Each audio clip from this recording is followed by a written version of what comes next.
Glimpses of India. India, the land we call home. Huge, vast, and so close to our hearts. It's the 7th largest country in the world, the largest democracy, 28 states, 8 union territories, over 1,000 dialects, and 100 languages. India is as diverse a country as one can imagine. Every 100 kilometers, you will find a completely different way of living, all complete with their own sets of history, culture, ethos, norms, and values. It's a marvel of a country that we live in, and our biggest achievement as people is that we continue to harmoniously live, not despite our differences, but with it. Because tolerance and diversity is the fabric on which this country rests. And while we all know this, perhaps a more important thing for us to know is how this fabric binds us together. It does so by understanding and accepting history, by acknowledging how that same history shapes who we are today. In order for that fabric to hold us together, therefore, it is important that we learn and understand the different ways of life that cohabit the same country as we do.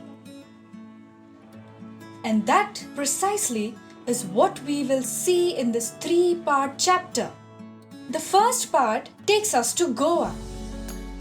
Needless to say, none of the places in these 3 chapters need any introduction, nor does Goa. But with Goa, we see how colonialism fundamentally alters lifestyle of the people colonized. It is also a great study in understanding how culture is never static. It constantly evolves through the interaction of people with each other, of history and economics, of values and tradition. Next, we go to Coorg, a piece of heaven that must have drifted from the kingdom of God, as the writer says. This piece is more or less like a fact file. You get a beautiful poetic description of the natural beauty of Coorg. The writer tells briefly the ancestry of the people of Coorg and their contribution to India. And you will, in essence, see the wildlife, the flora and fauna of Coorg, along with what the place offers to its visitors. In the 3rd part, we climb on a train with 2 kids and rush off to drink and explore India's favorite beverage, tea. Assam on your mind? If yes, you are absolutely right. As we hurtle past cities and the surrounding changes from paddy fields to tea bushes, we go down the annals of history and take a look at where tea comes from and how it is grown today. Without much ado, let me take you to the Goa of Lucio Rodriguez. Goa is a fascinating part of India.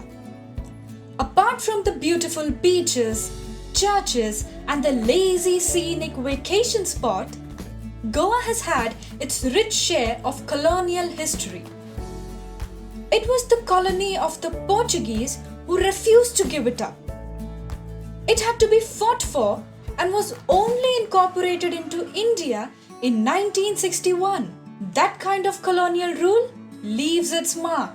You see the Portuguese influence on architecture, the churches, the city planning, the way of life, and most importantly, food.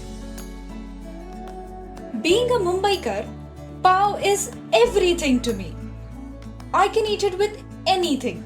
Samosa, misal, vada, bhaji, gulab jam, anything. Just kidding. Gulab jam pav is an abomination and I will not hear any single word on it.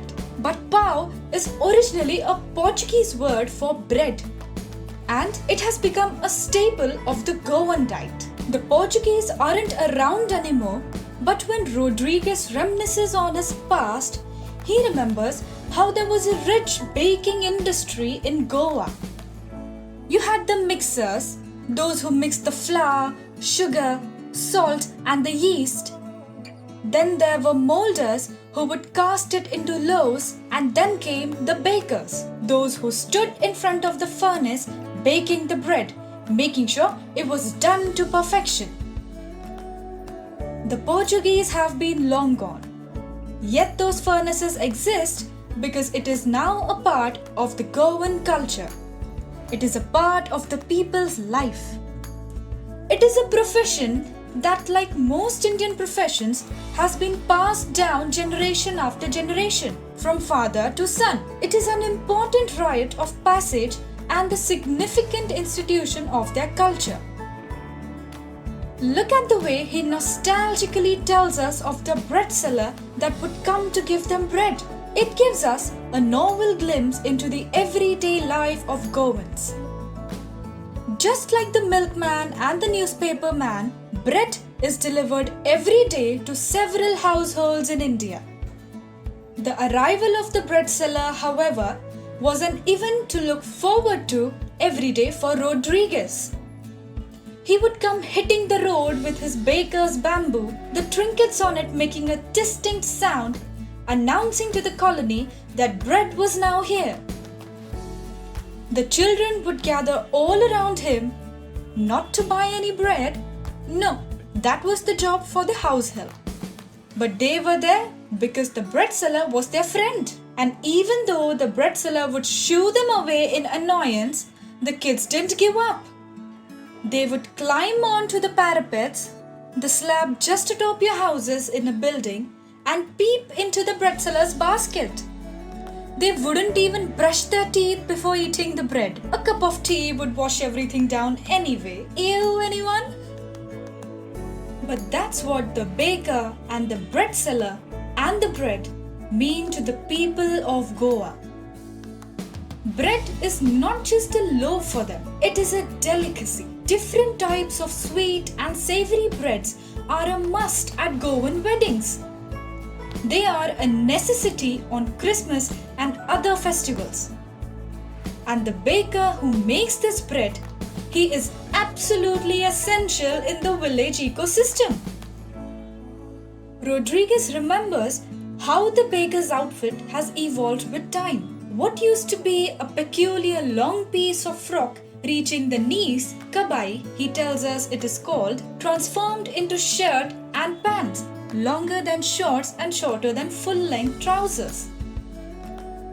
So remarkable was that outfit that even today, anyone who wears half pants is called pader or baker.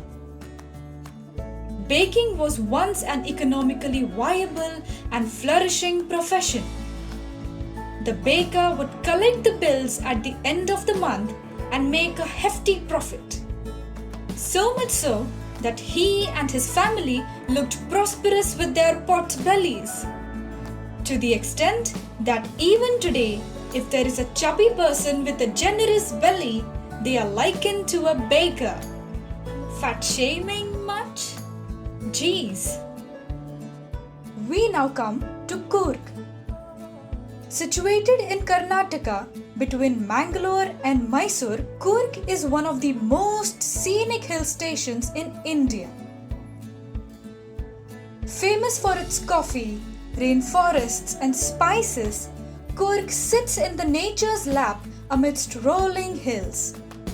What a beautiful way of conjuring up imagery of rounded, lush, green hills in front of your eyes. Rainforests occupy 30% of this district's area, and they are sustained by the heavy rainfall in the monsoon season. As a result, a lot of visitors keep away till September. And that period, from September to March, is the best time to visit Coorg because the weather is perfect. It's calm and cool, and there's light rainfall too at times, which makes the experience even richer.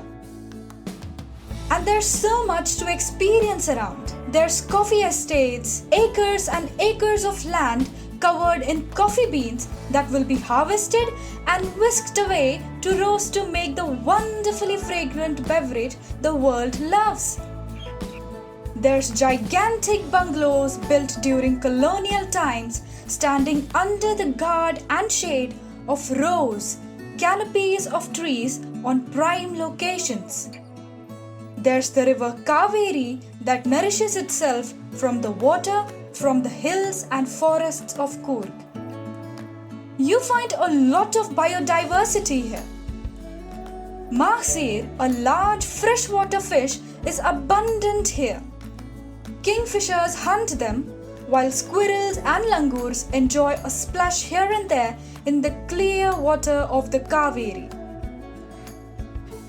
Mahouts, the person who controls an elephant, wash their elephants in the river. There's birds, bees, butterflies, macaques, a member of the monkey family, squirrels, langurs and lories, another member of the primate family, to keep an eye out for you in the forests. There's so much to do in Coorg.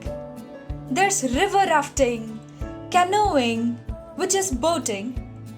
Canoe is a small type of a boat that needs to be rowed. Rappelling, which is climbing down rocks while being perpendicular to the surface you're climbing down from and being parallel to the ground.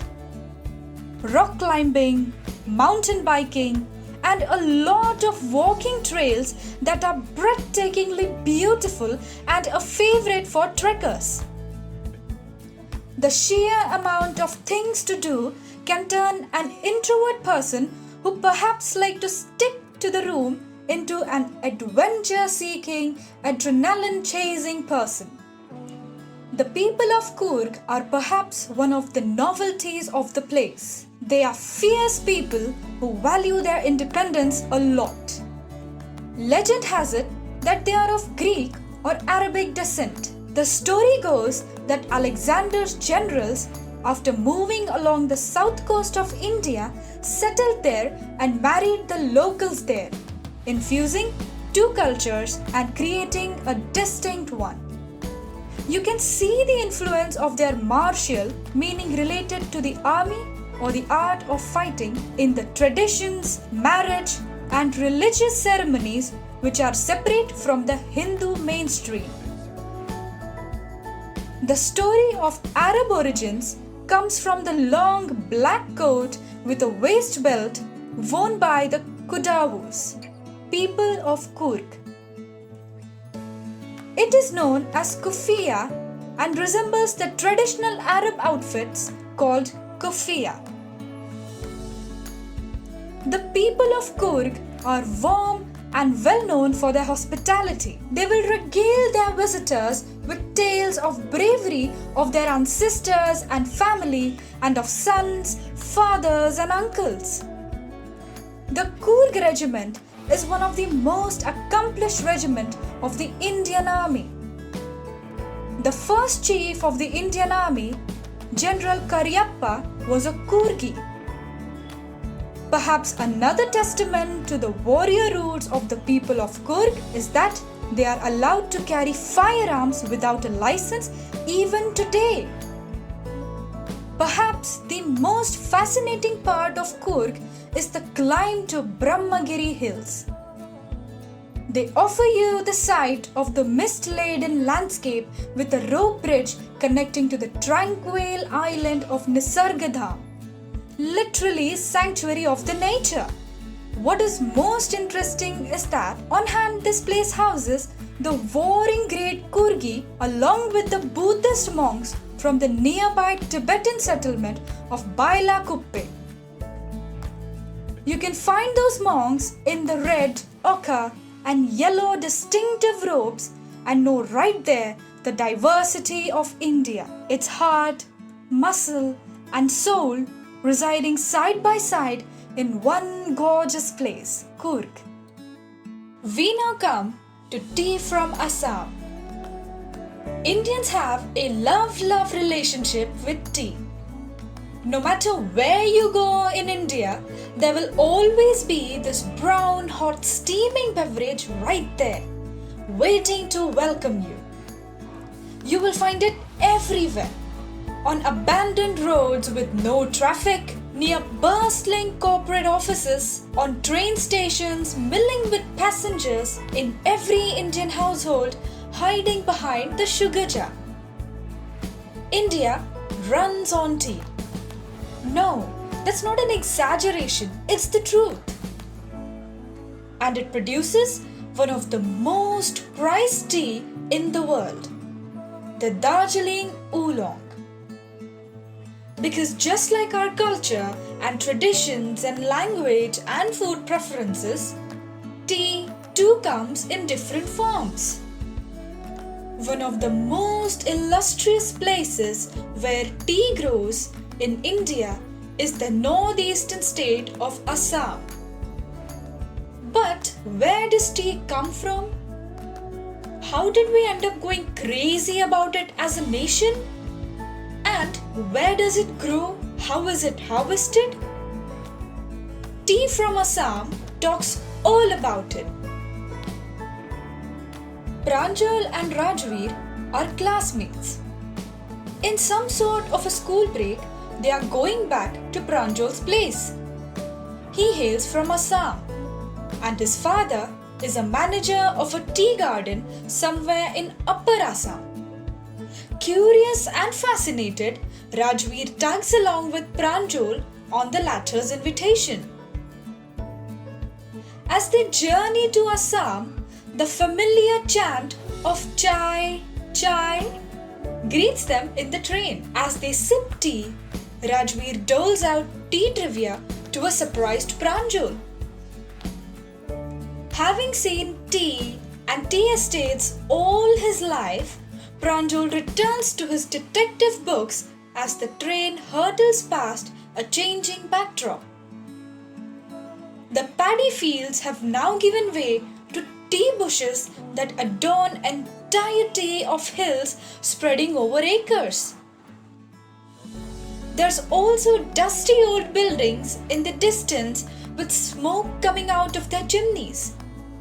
Rajveer is fascinated. Pranjal tells him they are now in tea country.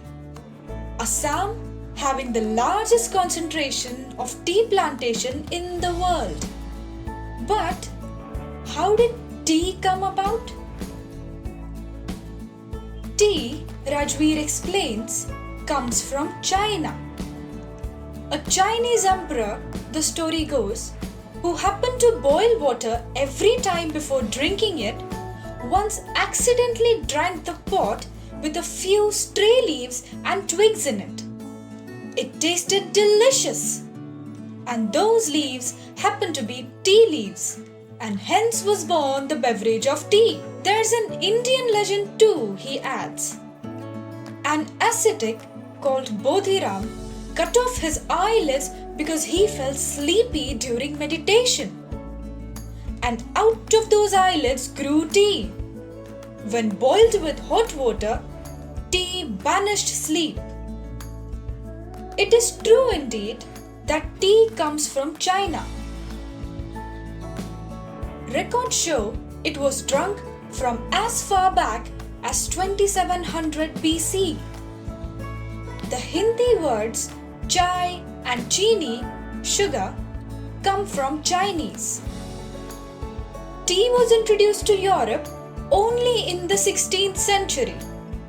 It was the British who fought Chinese, the Opium Wars, and took tea as an export to Europe. But even then, it was only drunk as a medicine.